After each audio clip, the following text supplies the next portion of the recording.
কাদেরকে আল্লাহ তাআলা এই রোজার ব্যাপারে ছাড় দিয়েছেন, কারা চাইলে রোজা ভাঙতে পারবে। এই ফরজ রোজার ব্যাপারে কেউ কেউ কেউ আছে তারা ছাড় পায়, তারা কারা? হু আর দে? এটা আমরা আগে একটু শুনি। তাহলে দোজ হু এক্সাম্পটেড ফ্রম ফাস্টিং, যারা এক্সাম্পশন পেয়েছে, ছাড় পেয়েছে, তাদের মধ্যে থেকে প্রথম হচ্ছে শিশুরা, আসিবিয়ান। শিশুদের উপর রোজা ফরজ না, যতক্ষণ না তারা ম্যাচিউরড হয়।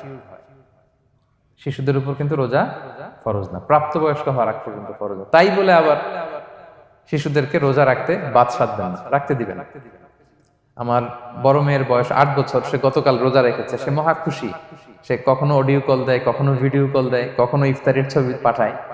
মানে এটা তাদের মধ্যে কিন্তু একটা অনেক চমৎকার একটা ভালো ইমেজ কাজ করে। তো আপনারা বাধা দিবেন না যদি রাখতে চায়। অনেক বাবা মারা এত সচেতন, এত অতি সচেতন যে ছেলে মেয়েরা রাখতে চায় কিন্তু বাবা মারা দিতে চায় না।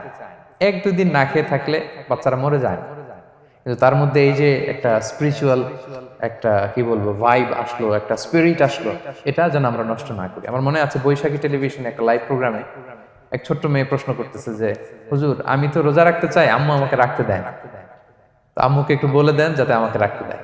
ছোট্ট একটা মেয়ে, সে ফোন করে আমাকে প্রশ্ন করলো।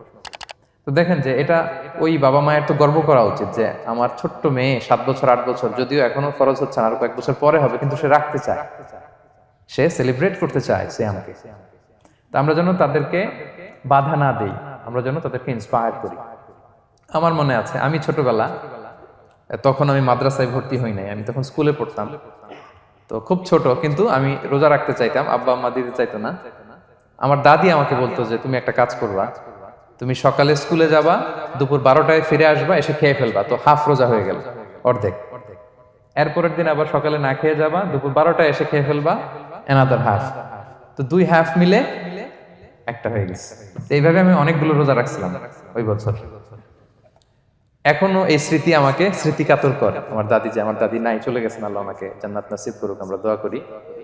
কিন্তু আজও আমার কাছে এই নস্টালজিয়া ফিলিংটা হয় যে আমি কিন্তু এইভাবে রোজা রাখছিলাম ছোটবেলায়। আমাদের বাচ্চারাও তাই করে।